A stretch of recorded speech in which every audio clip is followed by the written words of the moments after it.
Buenos días.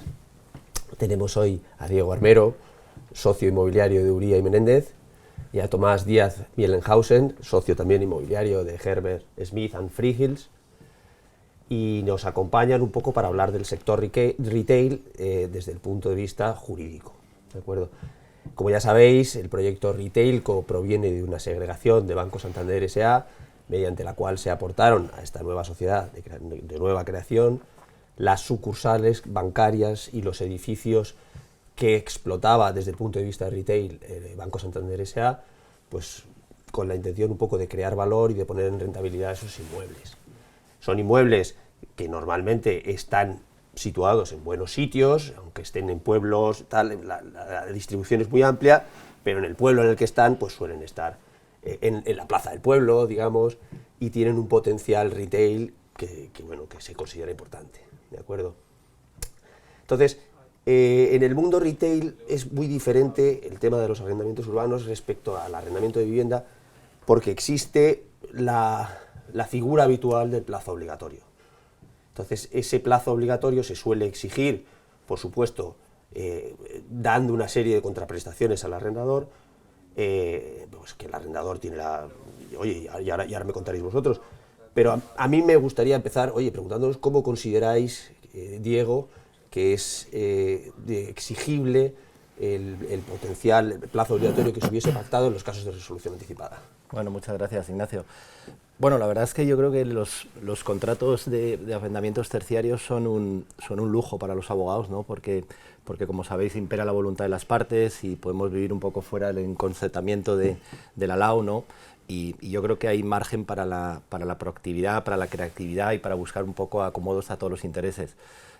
Normalmente los inversores en activos terciarios son inversores que buscan una rentabilidad, ¿no? Y por lo tanto el obligado cumplimiento para ellos es crítico, ¿no? El tener unos contratos que sabes que el arrendatario está obligado a pagar hasta el final.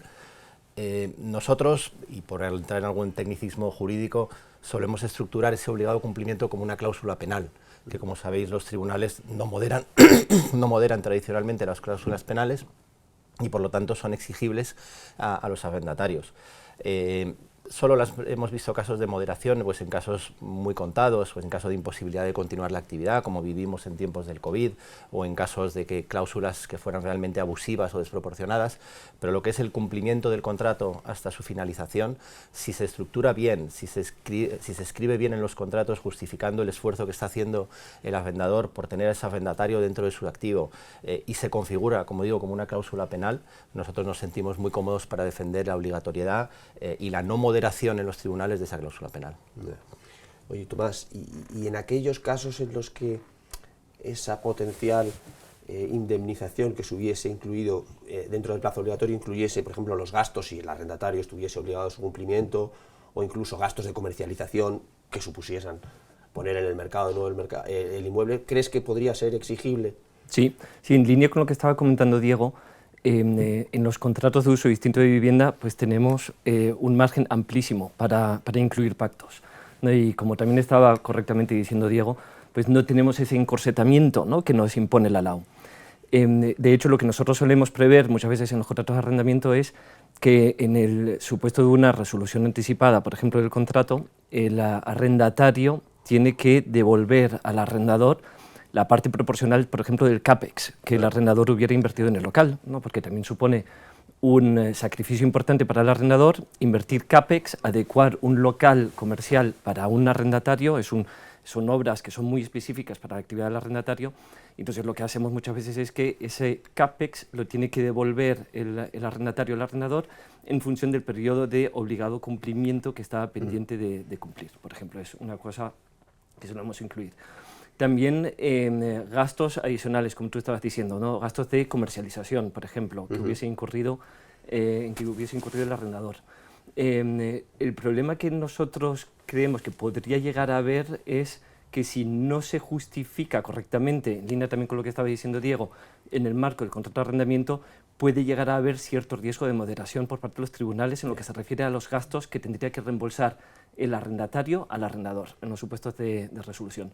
Por eso es muy importante incluir una causa, la justificación del por qué se pide ese reintegro al arrendador de gastos en los que hubiera incurrido en la comercialización del activo.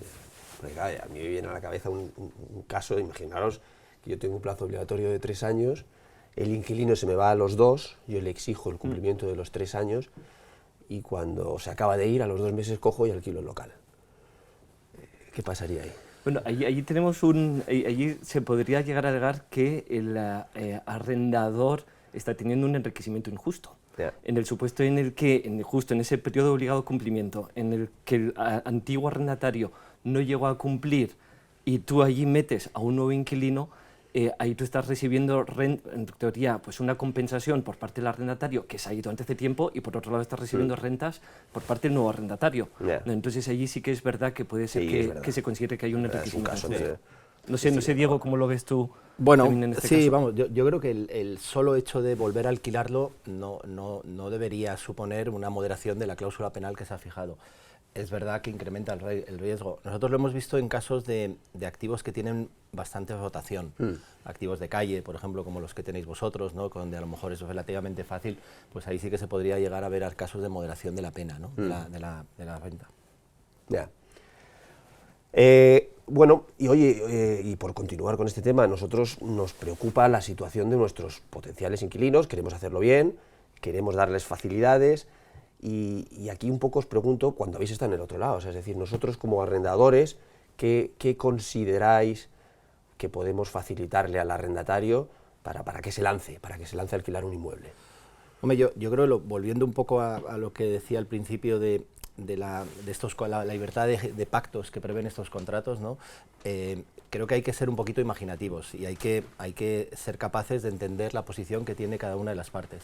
Hay que entender bien las posibilidades que tiene el arrendatario de pagar una renta a largo plazo, de hacer una inversión para un nuevo negocio. Hay que entender bien en qué condiciones está para luego prever pues, un esquema de carencias de rentas, de contribuciones a gastos privativos, a obras privativas, contribuciones a la misma mejora del edificio en su conjunto o a los elementos comunes. O sea, ayudar al arrendatario a que pueda desarrollar su negocio y a que pueda entrar en un contrato que al final redunde en beneficios para vosotros. Pero creo que hay que partir de un inicio de intentar ayudar a vuestro cliente, que es el arrendatario.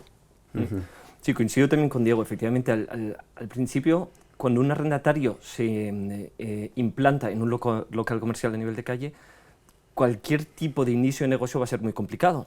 Entonces, lo que también solemos prever en estos supuestos, como estaba también comentando Diego, son bonificaciones en renta, que durante un periodo de tiempo, al principio, cuando se le entrega el local al arrendatario, pues que no estemos imponiendo el pago de una renta que supone una obligación adicional para un arrendatario que está comenzando su negocio.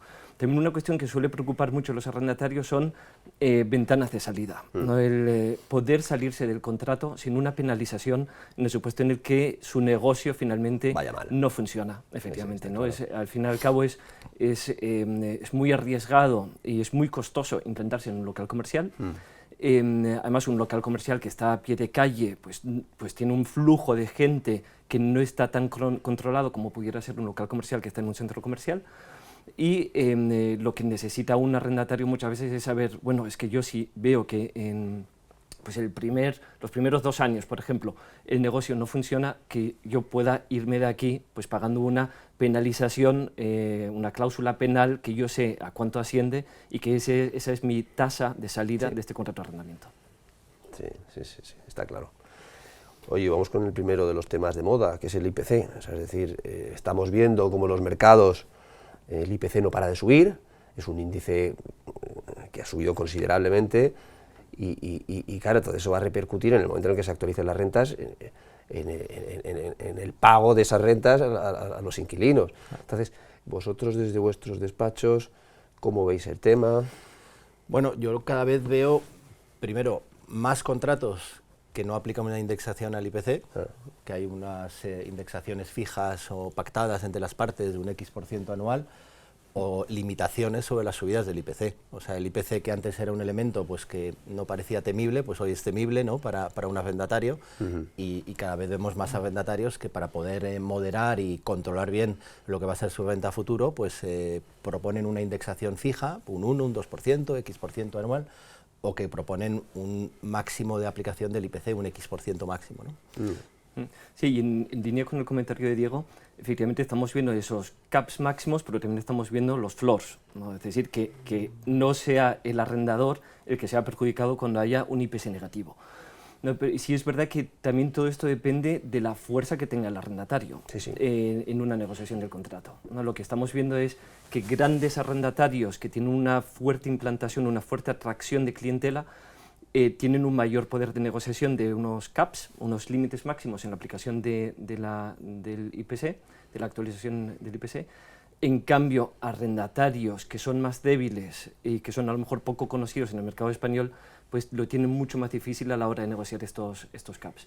También una alternativa que estamos viendo es, como también comentaba Diego, es conjuntamente con la aplicación de unos IPCs fijos o unos incrementos fijos, es un ajuste a renta de mercado transcurrido un determinado plazo de tiempo, para que en el supuesto en el que esa renta ya no es conforme al mercado porque se ha aplicado un IPC fijo durante un determinado periodo de tiempo, pues por ejemplo a los 10 años se hace una actualización a mercado de esa renta, no pidiendo tasaciones a consultores inmobiliarios, y de esa manera pues se entra de nuevo en un equilibrio tanto para arrendador como para arrendatario. Sí, es un poco nosotros, y nuestra práctica va en ese sentido. O sea, muchas veces se pactan escalados de renta que a lo mejor están incluso por debajo del IPC, y luego se pospone la actualización del IPC más adelante.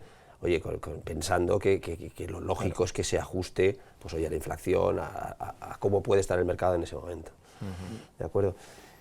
Yo os iba a preguntar también, oye, yo os he preguntado sobre cómo podemos fomentar el alquiler, pero en concreto, y aquí me gustaría que me dieseis vuestra opinión, cómo podríamos ayudar pues a que hagan la implantación, a que desarrollen su negocio los inquilinos que nosotros queramos tener en nuestros locales.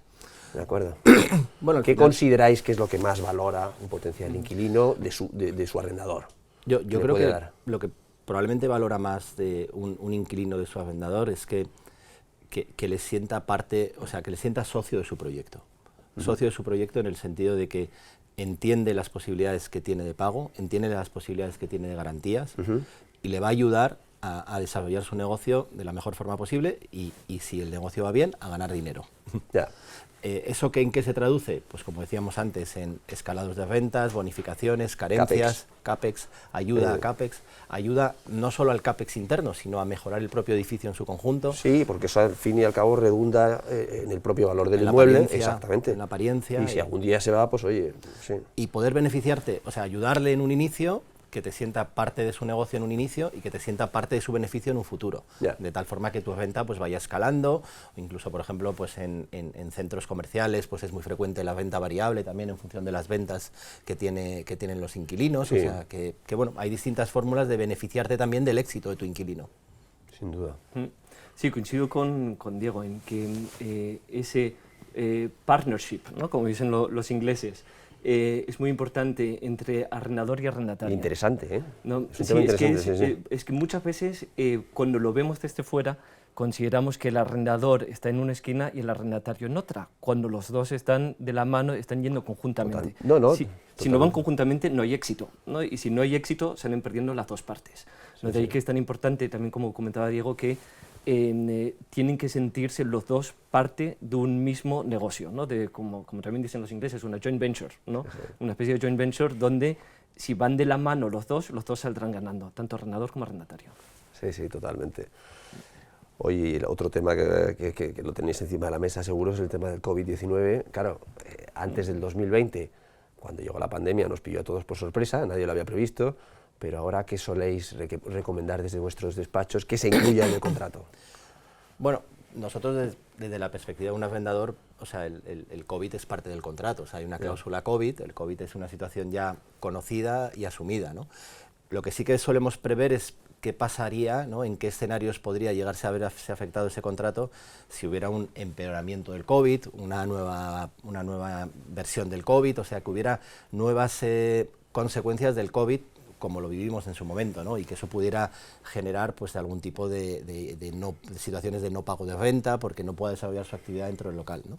Esto, por ejemplo, se utiliza mucho en hoteles, ¿no? que claro, la actividad hotelera pues se vio muy afectada por el COVID porque tuvieron largos periodos de cierres, ¿no?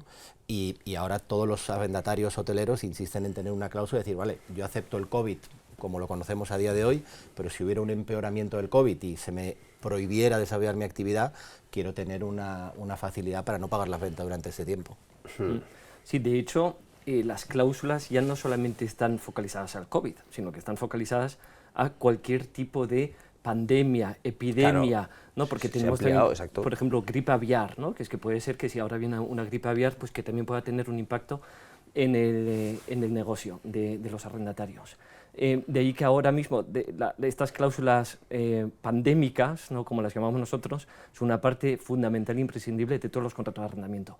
Antes del COVID, sí es verdad que no existían este tipo de cláusulas, porque nadie se había llegado a plantear que podría ocurrir una pandemia, y si ocurría se podría intentar justificar que a lo mejor era una cosa de fuerza mayor. Exacto. Pero hemos visto que ha habido mucha discusión con los arrendatarios, entre arrendatarios y arrendadores, porque el arrendador, al fin y al cabo, tiene también una serie de obligaciones financieras, muchas veces porque tienen financiación.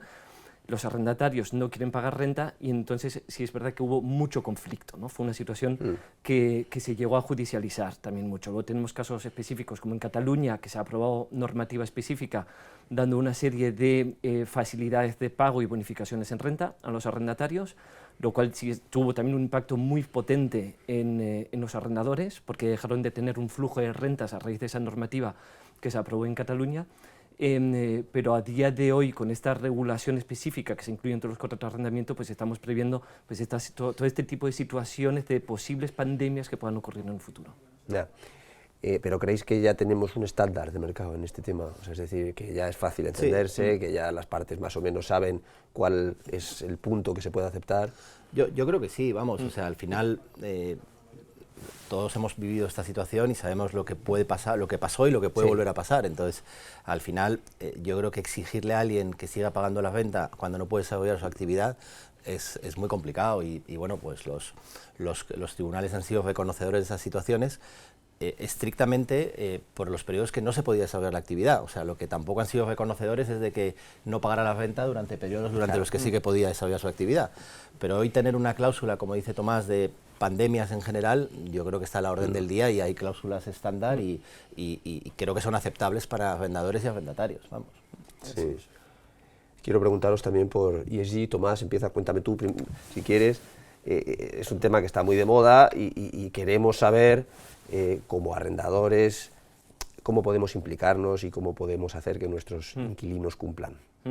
Sí, el ESG o ESG, como tú bien acabas de comentar, cada vez nos lo exigen más, ¿no? Sobre todo cuando estamos hablando de un arrendador institucional, ¿no? Incluso también los propios arrendatarios quieren que se implanten medidas de ESG en los contratos de arrendamiento.